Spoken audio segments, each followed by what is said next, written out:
Hello and welcome back to Let's Play Pokemon Blue version.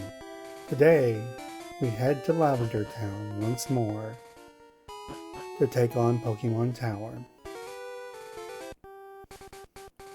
So as we make our way back, you need to make sure you have the Silph Scope with you. This way we will be able to see the ghost for what they truly are and be able to take them on.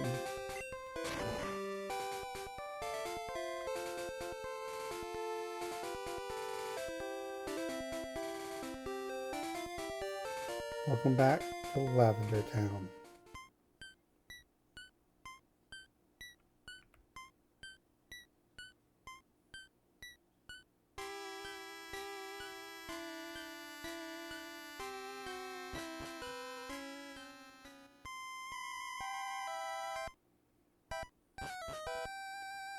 Alright.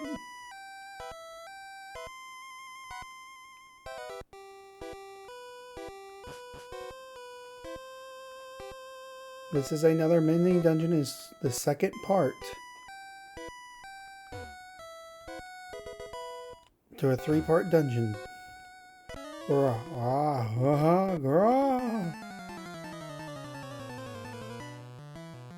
This tower has multiple channelers located throughout it, and they use ghost type Pokemon. So this is Ghastly, a ghost poison type. The only ghost line in the game is the Ghastly family.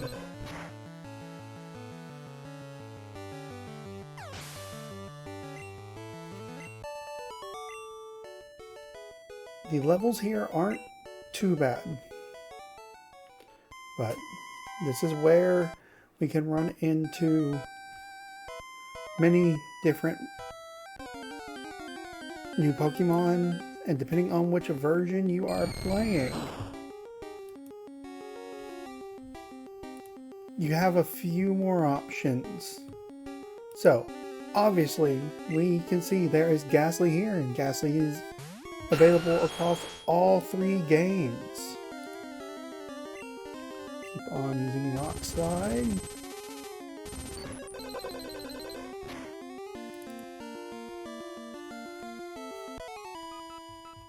But also available rarely is Ghastly's evolved form, Haunter.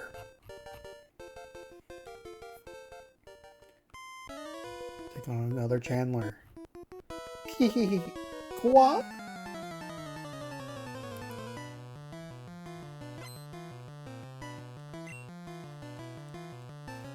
Another Ghastly. Note, ghost types are immune to normal and fighting type moves. So if I try to use Horn Attack or Thrash, it will do no damage to it. So be careful with what moves you use.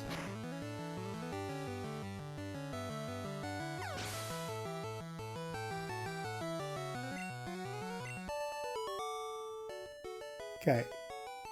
Also available in red and blue version at a 9% chance are Cubones. We've heard this Pokemon's name mentioned before. Our rival caught one before he left. In yellow version, unfortunately, there are no Cubones on the first 3 floors. And for the most part, throughout this entire dungeon, the only Pokemon you will run into are Ghastly, Haunter, and Cubone. When it comes to Ghastly and Haunter and their evolved form Gengar, they are very fast Pokemon and have a good special stat. They are not to be trifled with. The catch with Gengar is it is a trade evolution, so unless you have someone to trade with, you are unable to get it in red and blue.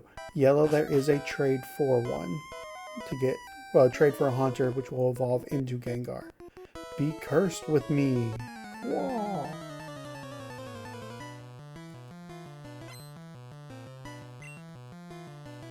Another Ghastly. Right now, Kaiser is doing fine, but we are starting to run low on certain moves, and due to them being poison types, Poison Sting will not do too much, so this is our kind of time to use Kaiser before we need to switch him out with someone else in our party. And we're going to have to be kind of careful with Parasy, since due to the poison typing, he's not going to be the best party member. But one thing also to note, in future games, Ghastly, Haunter, and Gengar will have the ability to levitate. Gengar does eventually lose it in future games, but right now they don't have it, so that means ground types attacks are super effective.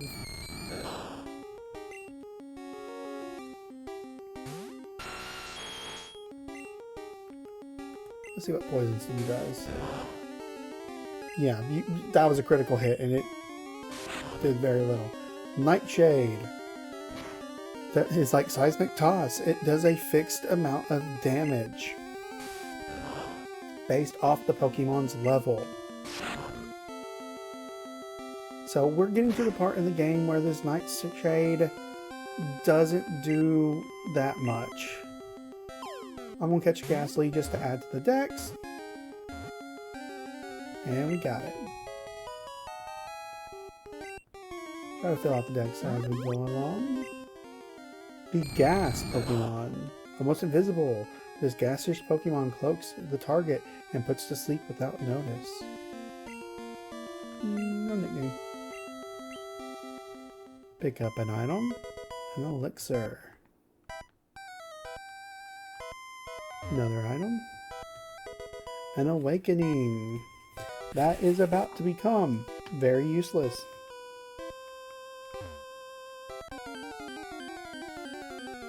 Alright.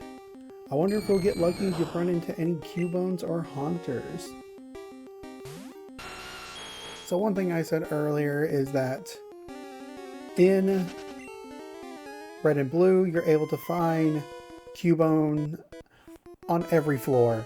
Where in Yellow, you're only able to find Cubone on floor 7. So this is a pretty tall building. We're going to be here for a bit. But unfortunately, Cubone only appears 5% of the time in Yellow. So here's the thing about Cubone. Cubone and its evolution, Marowak, aren't bad Pokemon, but they are outclassed, primarily in Blue version, because of Sandshrew and its evolved form Sandslash. They're basically in this game better versions of Cubone and Marowak. So in Red version, feel free to use Marowak. You don't really have that replacement. But if you're able to get a Sandshrew or Sandslash, you probably would want to use one of those. Ooh, an HP up. And like we've been doing, HP up, use Genbu. I just like Genbu to be tanky. Alright, so Kaiser is already kind of at his limit for right now. We could go heal, but I'd rather just keep going. Ghost, no, wall. Quack. Another Ghastly. I always found this sprite for Ghastly interesting because it really looks like the old MS Paint, like just spray. You held the button down, it would create this pixel. So this is probably one of the sprites that I would say changed the most when it came to the next set of games. Alright, I think if we go down here, yes, there is an elixir. Their only hidden item in the Pokémon Tower. Another Ghastly. So another thing that's kind of changed is like really the Ghastlies and Haunters and Gengars and mainly with the environment of the Pokemon Tower, they're kind of very menacingly. You shall join us. But based off the anime and what we kind of see later on, they're very also mischievous. They're very kind of playful at times. So there's nothing actually too much to worry about. Granted, in the anime, one of the big episodes they featured in, they killed Ash temporarily. They got to play around. What a nightmare. But later on, Ash used a Haunter to defeat Sabrina by making her laugh. So, kind of interesting. And then in the last season with Ash, or last series with Ash, he did actually get a Gengar on his team, which actually had kind of a sad backstory. So, come child, I sealed this space with white magic. You can rest here. So if we step on these tiles, we entered a purified protected zone, and our Pokemon are fully healed. You can kind of shortcut here by walking here. She will walk forward, so you can immediately go to those stairs. But I did see an item off to the left, so we're going to go get that item before we head out.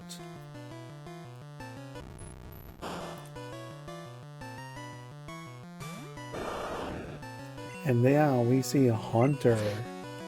And this is probably the creepiest sprite to me in this whole game. It looks so much different from what it is later.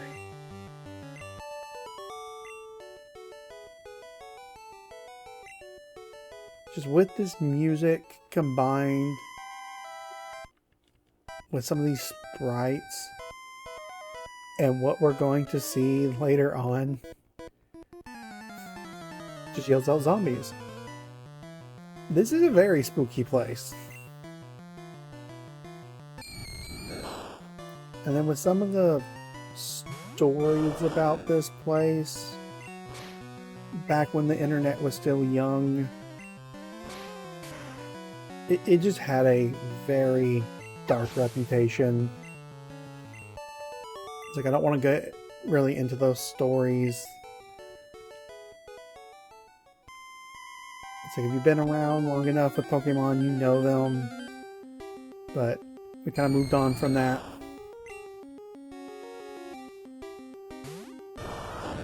Another Ghastly. Alright. This item, another nugget! More money! Find another Chandler.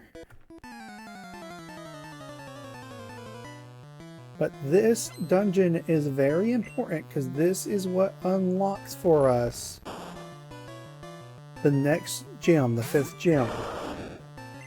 And also can help us get to where we can then take on Sabrina at the Saffron City gym. So the gym we weren't able to take on in Saffron. And Gimbu goes to level 34. We're getting very close with Gimbu. Alright.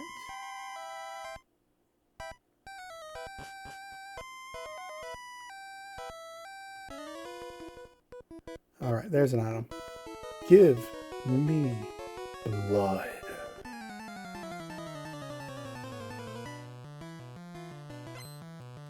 Another Chandler wants to fight. Ghastly.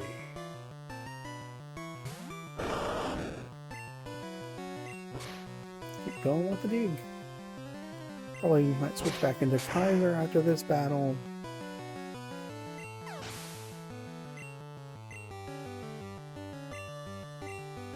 Another Ghastly. Keep using dig. Avoid those nightshades. I just also kind of found it interesting, the level drop here. It's a very much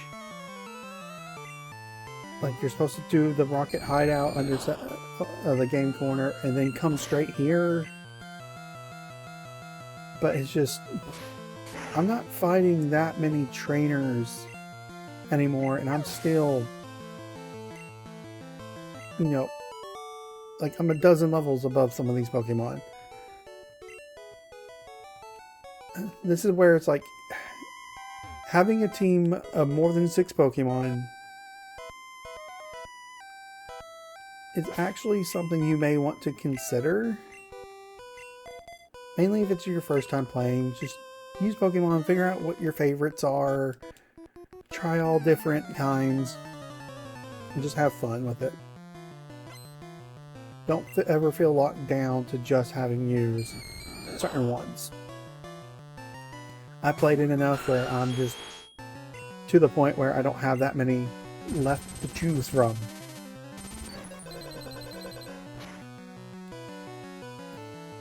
Like, I don't know, this is probably my...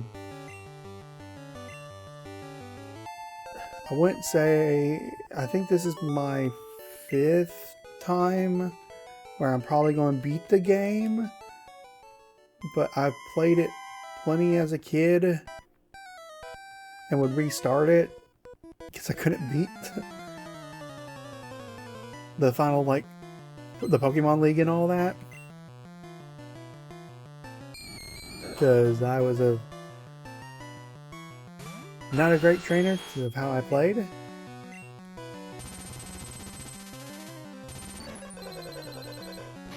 But now, using 6 Pokemon, not that big of a deal. And if I had some more option, if I picked up more team members before now, that would also really deal with the situation. Alright, before we do these stairs, I'm actually going to switch Parasy up front. This is about to be an interesting battle. Of course, I get into a battle with the Ghastly beforehand. Hopefully I can run away.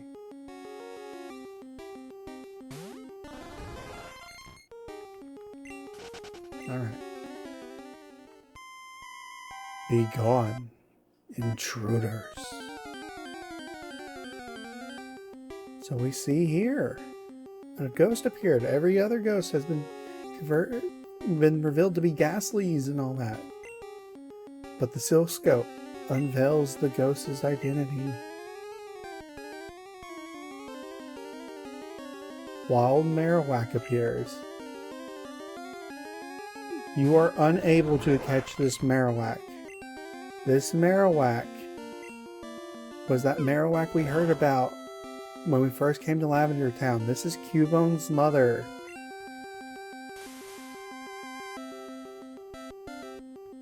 Still fighting Team Rocket that took its life and separated it from its child.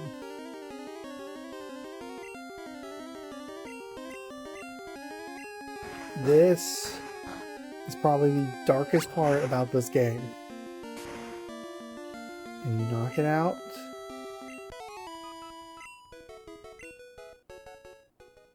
The ghost was the restless soul of Cubone's mother. The mother's soul was calmed. It departed to the afterlife. So, based off, like, the Pokemon Adventures manga and the Let's Go games, your rival gets the Cubone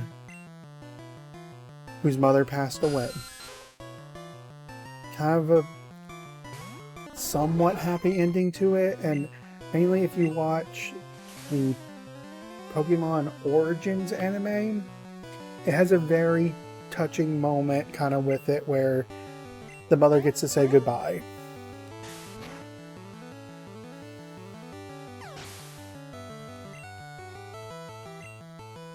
Alright. So with this battle, we just saw the move Confuse Ray. It is a more powerful supersonic, as in it's still a move that confuses. but it has a higher accuracy.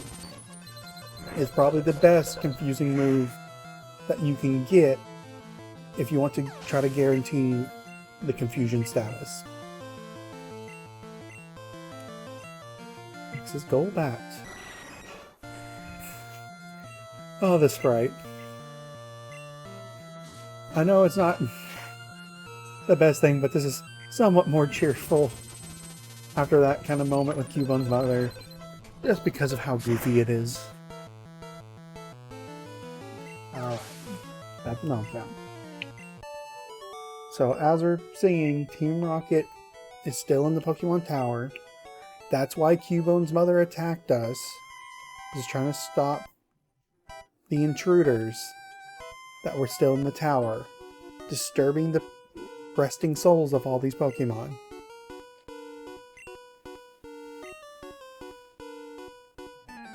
And it seems there's someone up here that we're here to save.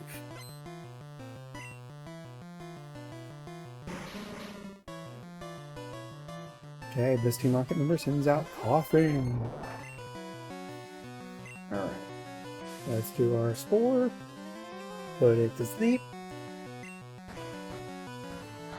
With it being so slow, we were able to outspeed it, and now Body Slam. Halfway.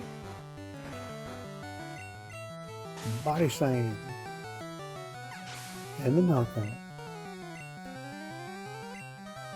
Next is Drowsy. Let's see if we can make it Drowsy. And we did. Alright. Psychic type, let's use Leech Life.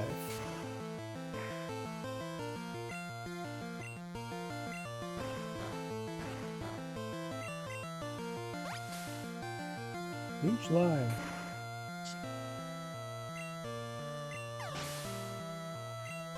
Right.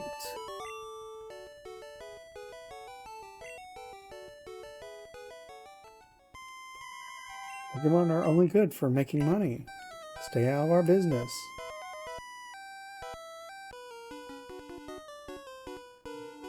You're not saving anyone, kid.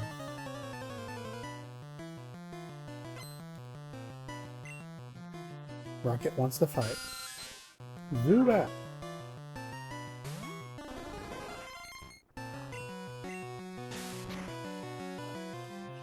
Body Slam. Knockout. Alright, next is a Rattata. Oh no! Not this!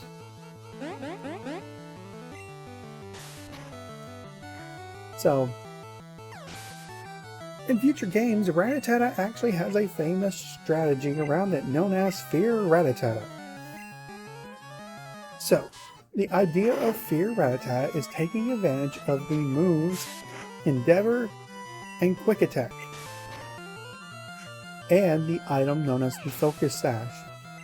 So, in these future games, you give the Rattata, a level 1 Rattata, or level 5 depending on the game, a Focus Sash. When it would get hit, it would get taken down to 1 HP. That turn, knowing it was going to happen, you use Endeavor to get your opponent's Pokemon brought down to 1 HP, because that's what Endeavor does. It makes you match the HP, your opponent match your HP. You then use Quick Attack, which is a priority move, to deal 1 damage to your opponent, knocking it out. So, this is kind of like, there are weird strategies with certain Pokemon, and for us is Mr. Fuji. Huh? You came to save me? Thank you. But I came here of my own free will. I came to calm the soul of Cubone's mother. I think Marowak's spirit has gone to the afterlife. I must thank you for your kind concern. Follow me to my home, Pokemon House, at the foot of this tower. So this house was Mr. Fuji's house all along. We heard about that. But now, Phoenix.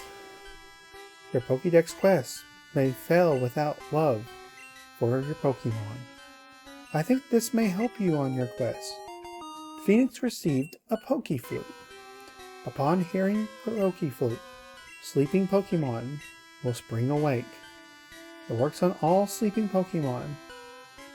So this is what I meant when the awakenings we have been getting are no longer of use to us, because this is a key item that when used will wake a sleeping Pokemon. And we can use it at any time. And now, if we think back to Vermilion City, we read a sign about a sleeping Pokemon that was blocking the way. And we had to take a detour through Rock Tunnel. Well, now it's time to pay that sleeping Pokemon a visit. There's actually 2 of them. So if we quickly go to the town map, we can see. Alright, we can head, there's 2 paths we can take. We can either, let me get over there, okay. Go left of Celadon City and proceed down from Route 16, 17 to 18. Yes, it looks like we go over water. There's a bridge there, we're able to cross it. And we're able to make it to Fuchsia City. We get around.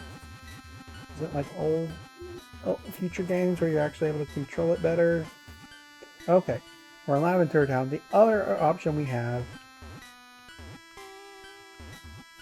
is to proceed south to Route 12, where we were at Vermilion City, and head down to Route 13 and 14, then 15, and then go to Fuchsia City. Either option is a valid option. I typically take Route 16, 17, and 18. But this time, I'm going to change it up. I'm actually going to take Route 12, 13, and 14. So, next time on Pokemon Blue, we make our way south to Route 12, all the way to Fuchsia City. I will see you next time.